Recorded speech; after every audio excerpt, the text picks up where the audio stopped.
طلب کا چھین لیا جانا بھی ایک نعمت ہے۔ بعض اوقات انسان خدا سے وہ مانگ لیتا ہے جو اس کے لیے نہیں ہوتی، کسی اور کے لیے مخصوص ہوتی ہے۔ ایک چیز یا شخص دنیا میں صرف ایک ہی ہے اور وہ دنیا میں کسی ایک ہی شخص کو مل سکتا ہے۔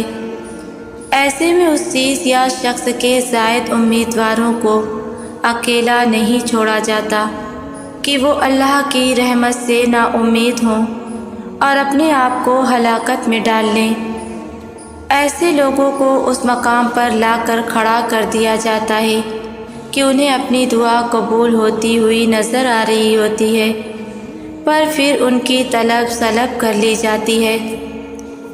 فرض کریں کہ اگر ایک شے یا شخص کو حاصل کرنے والے امیدواروں کی تعداد 5 ہو اور وہ شے یا شخص ملے گا تو کسی ایک کو ہی، البتہ باقی 4 میں سے جو اللہ کی طرف رجوع کرے گا اس کی طلب بھی ختم کر دی جائے گی، بنا کسی دکھ درد رنج و ملال کے اسے قرب الہی عطا کیا جائے گا اور اسے وہ عطا کیا جائے گا جس کا وہ مستحق ہے، اور باقی جو اللہ سے رجوع کرنے سے محروم رہ جائیں گے وہ ساری زندگی حزن و ملال میں گزار دیں گے اور سیاہ پوش ہو رہیں گے۔ کسی طالب کی طلب کو اس دنیا کی کوئی طاقت ختم یا کم نہیں کر سکتی، حتیٰ کہ حکم ربی نہ ہو، اور جب حکم ربی ہوتا ہے تو انسان کی دعا قبولیت کی حدوں کو بھی چھو رہی ہو، اور اگر طالب چاہے تو اس کی ایک انگلی کی جنبش پر اس کی طلب اس کے حوالے کر دی جائے، مگر اس مقام پر اگر طلب ہی ختم ہو جائے تو طالب اپنی طلب سے یوں بے نیاز ہو جاتا ہے کہ جیسے اس نے کبھی اس چیز کی طلب ہی نہ کی تھی، اور یہ کیفیت بڑی پرسکون کر دینے والی ہوتی ہے۔ رب کی محبت کتنی نرالی ہے، جب ہزاروں مشکلوں میں وہ رب العالمین ہمارے دل کو سکون دیتا ہے، ہمیں زمانے کے سامنے رسوا نہیں کرتا، اپنے پاس بلا کر سنتا بھی ہے اور پیار بھی دیتا ہے، پھر تب دل کرتا ہے اس کے سامنے خوب رو لے، کیونکہ دل کو یقین ہوتا ہے اللہ سب سمجھتا ہے، سب سنتا ہے اور سب جانتا ہے، کیونکہ میرا رب ہی میرا سب کچھ ہے۔ جو اللہ کی جتنی مانتا ہے اسے اتنا نور ملتا ہے، کسی کا نور پہاڑ جتنا ہوتا ہے، کسی کا درخت جتنا، کسی کا شعلہ جتنا، اور کسی کا پاؤں کے انگوٹھے جتنا۔ قرآن کہتا ہے اور وہ اللہ ہی تو ہے جو آتی جاتی سانسوں میں اپنے ہونے کا احساس دیتا ہے، ہاں وہ وہی الودود ہے جو دل میں مچلتی خاموشی، آنکھ کے بلکتے آنسوؤں کو دعا کے روپ میں ڈھالتا ہے، اور وہی مہربان علیم و خبیر تو ہے جو دل کی انکہی مناجاتوں سے واقف حال ہے۔ وہ کسی پر کیا ظلم کرے گا، وہ تو تم پر تمہارے ہاتھوں کیے گئے ظلم کے باسبب تمہارے ہی پیچھے لگے اعمال کی اذیت سے تمہیں بچانے کے بہانے دیتا ہے، اور ان سب میں بس منتظر ہے سچے رجوع کا۔ کیا آپ کو پتہ ہے کچھ درد بہت مبارک ہوتے ہیں، لگ جائیں تو آپ کو پہلے سے مختلف انسان بنا دیتے ہیں۔ کچھ ٹھوکریں بھی بڑی کارآمد ہوتی ہیں، سیدھا اس کے دربار میں سر کے بل لا کھڑا کرتی ہیں۔ ایسے درد، ہر ٹھوکر، ہر روگ، ہر خلش، ہر بے بسی اور بے توجہی کو سلام، جس نے آپ کو پہلے سے بہتر انسان بنایا ہو اور رب العزت سے جا ملایا ہو۔ اگر آپ اللہ سے اپنا تعلق مضبوط کرنا چاہتے ہیں تو دن میں یا رات کے کسی حصے میں تھوڑا سا وقت اکیلے گزاریں اور اللہ کو پکاریں، اپنے رب کو بتائیں، جو چیز آپ کو تکلیف دے رہی ہے، جس پر آپ کا اختیار نہیں لیکن اس کا ہے، رو کر گڑ گڑا کر اپنے رب سے دعا کریں کہ وہ المجیب دعاؤں کو سننے والا ہے، اور اس کے لیے تہجد سے بہترین کوئی وقت نہیں۔ اس وقت کا اپنا ہی الگ مزہ ہے، خاموشی، سجدہ، آپ اور بس اللہ کی ذات۔ جب تمہارے سامنے اچانک کوئی آیت آتی ہے نا، تو وہ تمہارے سوالوں کے جواب ہوتے ہیں۔ وہ کبھی بھی اپنے بندوں کو تنہا نہیں چھوڑتا۔ تمہاری زندگی میں موجود لوگوں کو وہ وسیلہ بناتا ہے تمہارے کاموں میں آسانی پیدا کرنے کے لیے، بس اپنے یقین کو ٹوٹنے نہ دینا۔ بے شک اللہ کی مدد قریب ہے۔ زندگی میں خوشی، کامیابی، مسکراہٹ، سکون، محبت ہمیں جینا نہیں سکھاتی، بلکہ غم، ناکامی، رونا، اداسی، بے سکونی اور نفرت ہمیں جینا سکھا جاتی ہیں۔ اس لیے ان سب سے پریشان نہیں ہونا۔ اندھیرا ہوگا تو روشنی کی قدر سمجھ آئے گی۔ آج آپ جس حال میں ہیں، شکر ادا کرنے کی کوشش کریں۔ آخر کب تک اور صرف میرے ساتھ ہی کیوں والے سوالوں سے باہر نکلیں۔ ایسی باتیں اشرف المخلوقات کو زیب نہیں دیتی۔ ہم زندگی گزارنے نہیں بلکہ جینے آئے ہیں۔ زندگی جینے والے ہمت و حوصلہ سے گزار کر ایک ہی دفعہ مرتے ہیں، جبکہ زندگی گزارنے والوں کو روز مرنا پڑتا ہے۔ آپ ایسے نہیں ہیں اور نہ ہی ایسے بنیں۔ قرآن کہتا ہے، اور یقیناً عنقریب تیرا رب تجھے عطا کرے گا، بس تو راضی ہو جائے گا۔ یہ آیت ہمیں امید اور یقین کا پیغام دیتی ہے۔ زندگی میں ہم اکثر مشکلات اور مصیبتوں سے گزر رہے ہوتے ہیں، اور بعض اوقات دل میں یہ خیال آتا ہے کہ شاید خوشیاں اور آسانیاں ہم سے دور ہو گئی ہیں، لیکن اللہ کا وعدہ ہے کہ وہ اپنے بندے کو اتنا نوازے گا کہ وہ راضی ہو جائے گا۔ یہ دنیا مشکلات سے بھری ہوئی ہے۔ ہر شخص اپنی آزمائشوں سے گزر رہا ہے، لیکن اللہ تعالیٰ کا نظام ایسا ہے کہ وہ کبھی اپنے بندوں کو مایوس نہیں کرتا۔ وہی دلوں کے راز جاننے والا ہے اور ہماری دعاؤں اور محنتوں کا بدلہ دینے والا ہے۔ اس لیے اگر آج تمہارے دل میں بے چینی ہے، اگر آج تمہیں لگ رہا ہے کہ تمہارے خواب ادھورے رہ گئے ہیں، تو یاد رکھو کہ تمہارا رب تمہیں وہ عطا کرے گا جو تمہیں خوشی اور سکون دے گا۔ آپ دیکھیں نا، آپ نے طاقت مانگی اور اللہ نے آپ کو مضبوط بنانے کے لیے مشکلیں دی۔ آپ نے حکمت مانگی اور اللہ نے آپ کو مسائل حل کرنے کے لیے دیے۔ آپ نے ہمت مانگی اور اللہ نے آپ کو خطرات پر قابو پانے کے لیے دیا۔ آپ نے صبر کی درخواست کی اور اللہ نے آپ کو ایسے حالات میں رکھا جہاں آپ انتظار کرنے پر مجبور تھے۔ ہو سکتا ہے آپ کو وہ سب کچھ نہ ملے جو آپ چاہتے تھے، لیکن آپ کو وہ سب کچھ مل گیا ہے جس کی آپ کو ضرورت تھی۔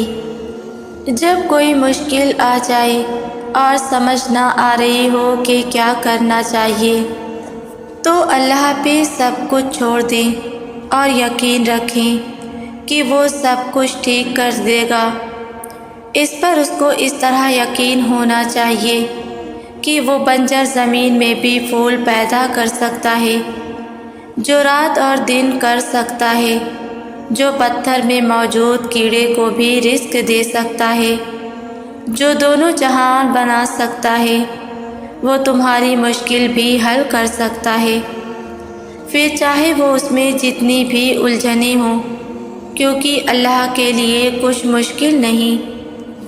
جب دل میں اللہ سما جائے نا تو درد میں بھی سکون آنے لگتا ہے۔ جیسے ایک تڑپ کا سجدہ کیا جائے تو تاثیر بدل جاتی ہے، اسی طرح درد میں بھی سکون آنے لگتا ہے۔ اللہ تعالیٰ سے محبت کبھی نہ ختم ہونے والی محبت ہوتی ہے، کیونکہ یہ حقیقی محبت ہوتی ہے۔ کیا تم حقیقی کا مطلب سمجھتے ہو؟ عارضی محبتیں کبھی نہ کبھی کہیں نہ کہیں ختم ہو ہی جاتی ہیں۔ حقیقی محبت کی منزل تو اللہ ہے، وہ ذات جو ہمیشہ باقی رہے گی۔ اللہ امتحان لیتا ہے، صبر کا، دعاؤں کا، انتظار کا اور برداشت کا۔ یہ امتحان اکثر مشکل لگتے ہیں، کبھی تکلیف برداشت کرنا دشوار ہو جاتا ہے تو کبھی دعاؤں پر یقین ٹوٹنے لگتا ہے۔ طویل انتظار دل کو تھکا دیتا ہے اور درد ناقابل برداشت محسوس ہوتا ہے، مگر یاد رکھو یہ امتحان تمہیں تکلیف دینے کے لیے نہیں ہوتے۔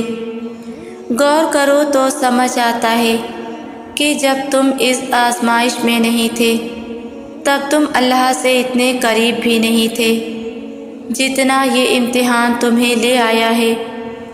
تمہاری دعاؤں میں خلوص اور یقین بڑھ گیا ہے، تمہارا دل اللہ پر بھروسہ کرنے لگا ہے۔ یہ آزمائش تمہارے دل و دماغ پر چھائی دھند کو صاف کرنے کا ذریعہ ہے، اور شاید یہی وہ راستہ ہے جو اللہ نے تمہیں اپنے قریب لانے کے لیے بنایا ہے۔ بس صبر کرو، دعا مانگتے رہو اور اللہ کے فیصلوں پر بھروسہ رکھو، کیونکہ آزمائش کے بعد ہمیشہ رحمت اور خوشحالی کا وقت ضرور آتا ہے۔ آپ کے پاس ایک بے حد قیمتی شے ہے۔ یہ قیمتی شے ہر دل میں دھڑکتی ہے، ہر روح میں بستی ہے، اور یہ آپ کی دعا ہے۔ فکر نہ کریں، اداس نہ ہوں، دل چھوٹا نہ کریں، دعا کریں اور ہر سانس کریں۔ سننے والا قریب ہو تو بتانے والے کو دور نہیں ہونا چاہیے۔ خود کو کبھی تنہا، بے بس اور لاچار محسوس نہ کریں۔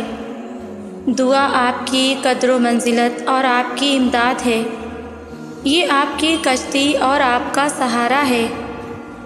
جب اللہ تعالیٰ اپنے صابر اور مومن بندے کے درجات بلند کرنا چاہتا ہے تو اسے مصیبت میں مبتلا کرتا ہے تاکہ وہ اللہ تعالیٰ کی آزمائش پر راضی ہو اور صبر کرے۔ نتیجے میں اللہ تعالیٰ اسے آخرت میں صابرین کے اجر سے نوازے اور اپنے یہاں ایسے کامیاب لوگوں میں لکھ دے۔ یہ بات مسلمہ ہے کہ انبیاء کرام علیہ السلام اور نیک لوگوں کو بھی آخر دم تک مصیبتوں کا سامنا رہا۔ اللہ تعالیٰ نے ان کے لیے ان مصیبتوں کو جنتوں میں بلند درجات حاصل کرنے کا ذریعہ بنایا۔ مایوس ہو جانا انسانی فطرت ہے، یقین حاصل کر لینا انسانی فضیلت۔ اس لیے مایوسی اور یقین میں سے ہر بار یقین کو چنیں، یقین کا ہاتھ تھامیں، یقین کو چانس دیں، کوشش کبھی نہ چھوڑیں، وہ دعا کی صورت میں ہو یا دوا کی یا پھر صحیح کی شکل میں۔ مسلسل صحیح کرے، کیونکہ صحیح ہر بور سے نکال کر لے جاتی ہے، ہر طوفان تھما دیتی ہے۔ کوئی سفر ایسا نہیں ہوتا جسے منزل نصیب نہ ہو، ہر مثبت راستہ خوش کن منزل کی طرف ہی جاتا ہے۔ یقین واحد کشتی ہے جو انسان کو کنارے سے لگاتی ہے۔ ناممکنات کے طوفان ہوں تو معجزے ہوتے ہیں، مشکلوں کی آندھی ہو تو آسانیوں کی دستیابی ضرور ہوتی ہے۔ راستے بند ہوں تو نیا دروازہ، اللہ کے فضل کا دروازہ ضرور کھلتا ہے۔ مصیبت میں دعا، کوشش اور یقین کا دامن کبھی ہاتھ سے نہ چھوٹنے دیں۔ اصل مصیبت تو بے یقینی اور نا امیدی ہے، اصل گردش اللہ پر بھروسہ نہ رکھنے کی کیفیت ہے۔ طلب کریں کہ ہمارا رب عطا کرنے والا ہے۔ اس سے عاجزی مانگیں کہ ہم کمزور ہیں، ہمارا اختیار ہی نہیں۔ اس سے خوش دلی سے مانگیں کہ ایسا کیا ہے جو اس نے پہلے نہیں دیا۔ اس کا شکر ادا کر کے مانگیں کہ ان سب نعمتوں کو شمار کرتے جائیں جو آپ کو عطا کی گئیں۔ اس کی تعریف بیان کریں کہ وہ کتنا رحمان ہے، وہ کیسا مہربان ہے کہ اپنے بندے کے دل کی پکار سنتا ہے۔ بندے کے اٹھے ہوئے ہاتھ کیوں نہیں دیکھے گا؟ اس کی حمد بیان کریں کہ دل و دماغ ایک ہوں، دل اس دعا میں ہو، دماغ کہیں بھٹکتا نہ پھرتا ہو۔ دعا کریں کہ قلب و جاں ایک ہو، وہ رب کے حضور ہو، وہ رب سے طلب کریں کہ صرف وہی دینے والا ہے۔ پورے یقین سے طلب کریں، زبردستی نہیں، شکوے سے نہیں، محبتانہ دوستانہ اللہ کا دوست بن کر مانگے۔ رب کی یاد دل کی تسکین ہے۔ ایسا نہیں ہو سکتا کہ آپ سجدے میں سر کو جھکائیں اور پھر بھی دل بے چین رہے۔ ایسا بھی نہیں ہو سکتا کہ آپ رات دن جسے یاد کریں وہ آپ کے دل پر اپنی محبت ظاہر نہ کرے۔ اللہ کو سچے دل سے یاد کرنے والے جانتے ہیں کہ دوست دوستی نبھاتا ہے۔ اس کے خیال کے ساتھ ہی دل کو راحت نصیب ہونا شروع ہو جاتی ہے۔ یہ دل تب بے چین ہوتا ہے جب غافل ہو جاتا ہے۔ ہماری روحیں آسمانی ہیں اور یہ اس اپنے خالق کی طرف کھینچتی ہیں۔ راتیں لمبی ہوتی ہیں تو دن چھوٹے ہو جاتے ہیں۔ مصائب آتے ہیں تو یقین رکھیں کہ ان کے حل بھی آتے ہیں، ان سے نکلنے کے راستے بھی بنتے ہیں، مددگار بھی ملتے ہیں، سہارے بھی میسر آتے ہیں۔ اللہ کبھی کسی کو زیرو کنڈیشن میں نہیں لاتا، یعنی بالکل خالی ہاتھ نہیں رکھتا۔ ہر انسان کے پاس ہمیشہ کچھ نہ کچھ ضرور موجود رہتا ہے۔ ایک جائے تو دوسری چیز اس کی جگہ ضرور لیتی ہے۔ یہ ہمارے نقطہ نگاہ پر ہے کہ ہم ان رحمتوں کو دیکھتے ہیں یا نہیں۔ اپنے رب پر یقین رکھیں جس نے بار بار تعلیم کیا ہے کہ مجھ پر یقین رکھو، توکل رکھو، مجھے پکارو، مجھ سے ہی طلب کرو۔ یقین رکھیں ایسے رب پر جو خود یاد دہانی کراتا ہے، جو صرف آپ کی فلاح چاہتا ہے۔ ہم یہ کہتے ہیں کہ رب کا اختیار ہر شے پر حاوی ہے، اس کے یہاں کسی چیز کی کمی نہیں۔ وہ ہمیں اپنے اختیار سے عطا کرے، وہ تو سب کچھ کر سکتا ہے نا، تو میرا فلاں فلاں کام بھی کر دے۔ ہمیں اللہ کے سب اختیارات، طاقت، اس کی ملکیت، اس کا کن کہنا یاد رہتا ہے، لیکن ہمیں اپنا عمل بھول جاتا ہے۔ ایک لمحے کے لیے سوچیں کہ جب ہم اللہ سے اس کے اختیار اور طاقت کے مطابق مانگتے ہیں کہ اس کے لیے سب کرنا ممکن ہے، تو کیا ہم وہ سب کرتے ہیں جو ہمارے اختیار میں ہوتا ہے؟ ہمارا اختیار شکر ہے، کیا ہم کرتے ہیں؟ ہمارا اختیار ہے کہ کڑوی بات پہ برداشت نہیں، صبر کیا جائے، کیا ہم یہ کرتے ہیں؟ جاہل کو بھی جاہل نہیں کہنا، اور ہم عالموں کو جاہل قرار دے رہے ہیں۔ ہمیں اختیار ملا ہے کہ کمزور پر اپنی طاقت نہ آزماؤ، جبکہ جس کا جتنا زور چل رہا ہے وہ اتنا ہی اپنی طاقت دکھا کر دوسروں کو بے بس کر رہا ہے۔ کوئی زبان سے، کوئی دباؤ سے، کوئی سختی سے۔ کیا ہم نے ان اختیارات کو جائز طرح سے یوز کیا ہے یا استعمال بھی کیا ہے؟ یہ ہمارا اختیار ہے کہ ہم کسی کا عیب چھپا لیں، اس پر پردہ ڈال دیں، لیکن ہم ہی اسے فاش کرتے ہیں۔ تو جتنا آپ کا اختیار ہے اسے درست کرنے کی کوشش کریں۔ اداس ہو مدد کی آس میں ہو۔ آنکھوں کے سامنے کل کائنات بکھرتی ہوئی نظر آ رہی ہے، کہیں سے روشنی کی امید نہیں رہی، تو یاد رکھو کہ تمہارے حالات کتنے ہی برے کیوں نہ ہو جائیں، تمہاری ایک دعا تب بھی تمہاری پوری زندگی بدل سکتی ہے۔ نصیب میں بھی اتنی طاقت نہیں جتنی تمہاری دعاؤں میں ہے۔ اللہ رب العزت تمہیں اپنی چاہت سے گزار کر ہی تمہاری چاہت تک لاتا ہے۔ جلد باز تم ہو ورنہ وہ دیر نہیں کرتا، وہ جانتا ہے تمہاری دعاؤں کو کب اور کیسے تم تک پہنچانا ہے۔ تو پھر اللہ رب العزت سے یہ رابطہ مت توڑ دینا، صرف اس لیے کہ تمہارا اس سے اب تک رابطہ بحال نہ ہو سکا جس سے تم بحال رکھنا چاہتے ہو۔ شاخوں کو خالی بھی اللہ کی ذات کرتی ہے، اور شاخوں کو پھولوں اور پھلوں سے بھرتا بھی اللہ ہے۔ پھر تمہیں کون سی بات اللہ سے مایوس کرتی ہے؟ بس بیج ضرور بونا، وہ بیج دعا کی صورت میں ہے، نیت کی صورت میں، گمان کی صورت میں، صبر اور امید کی صورت میں ہے۔ دعا کرو گے تو اللہ پاک اس کو ہرا بھرا کرے گا، سچی نیت ہوگی تو اللہ اس کو پھل دے گا، جیسا گمان ہوگا وہ تم سے ویسا پیش آئے گا۔ تو صبر اور امید کرو گے تو شاخوں کی ڈالیاں پھلوں سے اور پھولوں سے بھر جائے گی۔ بس آپ اللہ پر بھروسہ رکھو۔ رسول اللہ صلی اللہ علیہ وسلم نے فرمایا، جب بھی دعا مانگو تو ایسے مانگو کہ تمہیں ملنے کا یقین ہو، کیونکہ اللہ غفلت بھرے دل کی دعا قبول نہیں کرتا۔ تمہیں کیا لگتا ہے کہ جو دعائیں تم مانگتے ہو وہ قبول نہیں ہوں گی؟ کبھی کبھی بہت پہلے مانگی گئی دعا بھی قبول ہو جاتی ہے، اور جب وہ قبول ہوتی ہے تو ہم بے ساختہ کہتے ہیں، یا اللہ یہ دعا تو بہت پہلے مانگی تھی، تجھے اب تک یاد تھی۔